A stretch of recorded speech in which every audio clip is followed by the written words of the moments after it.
ఈ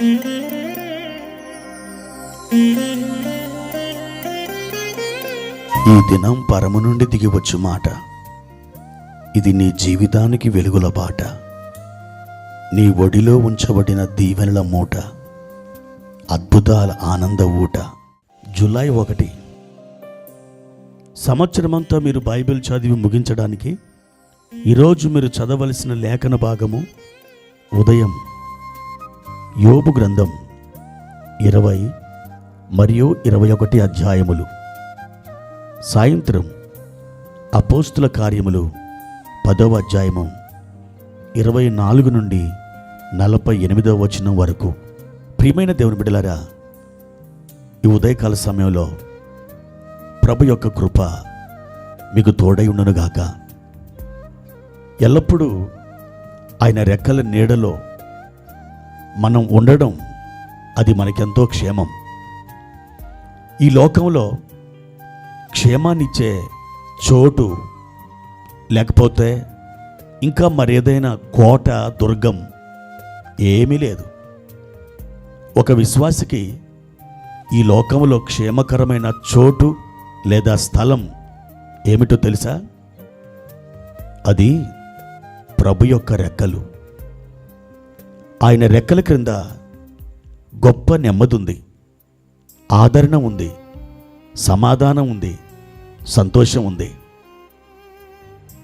ఇంతవరకు నీవు క్షేమంగా ఉన్నావంటే ప్రియ దేవుని బిడ్డ, ఆయన రెక్కలే నిన్ను కాపాడుతూ వస్తున్నాయి. ఆయన వాగ్దానాలు మీకు ఉండనే ఉన్నాయి. రాత్రివేళ కలుగు భయమునకైనను, చీకటిలో సంచరించు తెగులుకైనను, మధ్యాహ్నమందు పాడు చేయు రోగమునకైనను నీవు భయపడకుందువు. ఎంత మంచి వాగ్దానం! దేవుని వాగ్దానాలు అవి పరీక్షింపబడి పరీక్షకు గురి అయిపోయి అవి తాజాగా తమ యొక్క ఉనికిని కోల్పోకుండా నిలిచిన వాగ్దానాలు. ఆ వాగ్దానాలు మనం గుడ్డిగా నమ్మొచ్చు. మనుషుల మాటల్ని మనం చాలా పరిశోధించి వెనక ముందు ఆలోచించి నమ్మాలేమో, కానీ దేవుని వాగ్దానాల్ని ఉన్న పలంగా మీరు నమ్మడానికి మీకు ఆస్కారం ఉంది.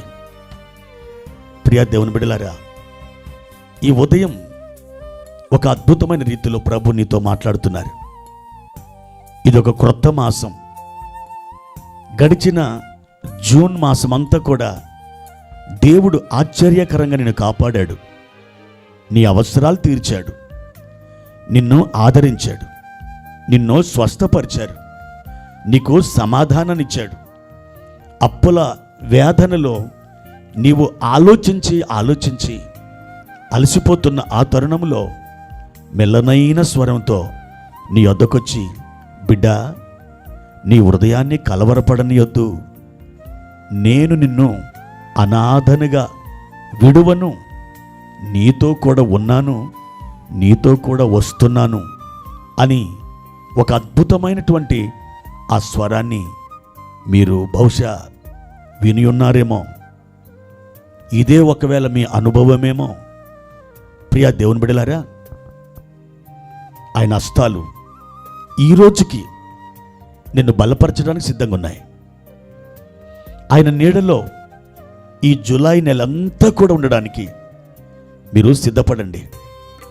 కేవలం ఈ ఒక్క మాసమే కాదు సుమా, మీ బ్రతుకు కాలమంతయు ఆయన రెక్కల నీడలో మీరు సేద తీరండి, విశ్రాంతి నొందండి.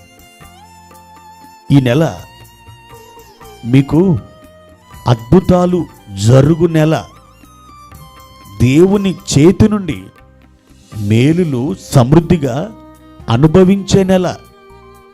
ఈ నెల దేవుడు కృపా వాత్సల్య పూర్ణుడై మీ తట్టు తిరిగి మీకు మేలు చేయాలని ఉద్దేశిస్తున్నాడు.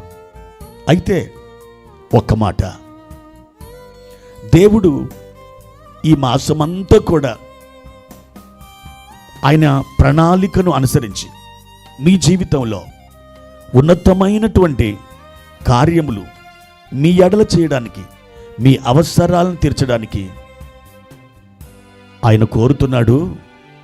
నా సన్నిధిలో మోకాళ్ళుని ప్రార్థించండి.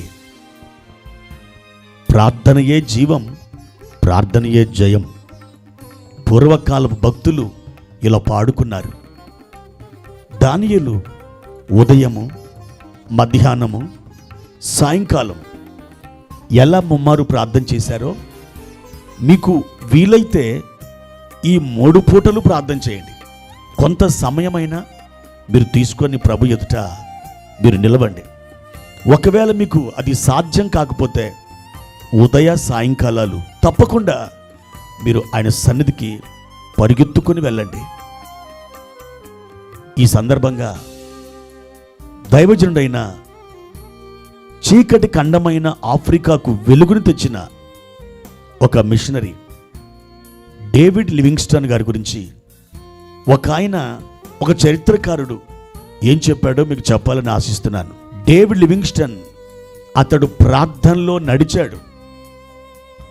డేవిడ్ లివింగ్స్టన్ ప్రార్థనలో మోకరించి పరలోకం చేరుకున్నాడు.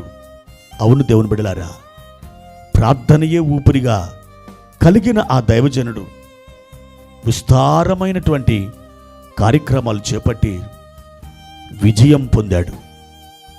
ఆయన ద్వారా ఖండం ఆశీర్వదించబడింది. మీరు కూడా ప్రార్థన ఆత్మ కలిగి, అట్టి తీవ్రత కలిగి మీరు దేవుని సన్నిధిలో పెనుగులాడండి. మీరు ఎన్ని ప్రణాళికలు వేసినా, మీరెన్ని కార్యక్రమాలు నిర్వహించినా, మీకు గనక ప్రార్థన జీవితం లేకపోతే నా ప్రియ సహోదరుడా, సహోదరి, మీ జీవితం గాలి తీసిన బెలూన్ వలె మారిపోతుంది. టైరులో గాలి ఉంటేనే అది ముందుకు పరిగెత్తుతుంది. బండిలో ఇంధనం ఉంటేనే అది చక్కగా తన మార్గంలో సాగి వెళ్తుంది. నావలో కూర్చొని తెడ్డు వేస్తేనే ముందుకు కదిలి వెళ్ళిపోతుంది. తెడ్డు లేని నావ, నీరు లేని బావి, గాలి లేని టైరు, ఇంధనము లేని ఒక బండి ఎలాగో ప్రార్థన లేని నీ జీవితం కూడా అలాగే. కనుక ఈ మాసం ప్రార్థన మాసంగా పెట్టుకోండి. అంటే ఇంకెప్పుడు ప్రార్థన చేయొద్దు, మరి ఏ నెలలో కూడా మీరు ప్రార్థన చేయొద్దు అని చెప్పట్లేదు. కానీ ఒక ప్రత్యేకమైన రీతిలో ఈ నెల, ఈ జూలై మాసం ప్రార్థనకు కేటాయించుకోండి. అద్భుతాలు మీ గుమ్మాల ముందుకు వస్తాయి. ఆశ్చర్యంతో మీరు కళ్ళు పెద్దవి చేసి ఆనందిస్తారు. నా దేవుడు ఎంతో గొప్పవాడు అని కేకలు వేస్తారు. అటువంటి శుభకరమైనటువంటి మాసముగా దేవుడు ఈ నెల మీకు చేయునుగాక. ప్రార్థన. ప్రియమైన తండ్రి, మీ ఘనమైన నామానికి వందనాలు. ఈ ఉదయకాల సమయంలో మమ్మలను క్రొత్త నెలలోకి మీరు ప్రవేశపెట్టినందుకు వందనాలు. మా దేవా, దినములు, మాసాలు, సంవత్సరాలు మా జీవితంలో ఇట్టే గడిచిపోతున్నాయి. కానీ మేము ఆశించిన స్థాయిలో జీవించలేకపోతున్నాం. తండ్రి, నిరీక్షణ అయితే మాకు ఉన్నది, కానీ దాన్ని కొనసాగింపచేసుకోవడానికి మాకు శక్తి చాలడం లేదు. మమ్మల్ని బలపరచండి. మా దేవా, ఈ జూలై నెలంతా కూడా ప్రార్థన మాసముగా మేము కలిగి ఉండి అద్భుతాలు పొందు మాసముగా మాకు దీనిని ఆశీర్వదించుమని, మా జీవితంలోకి తెమ్మని యేసు నామమున ప్రార్థించి వేడుకుంటున్నాము తండ్రి. ఆమెన్.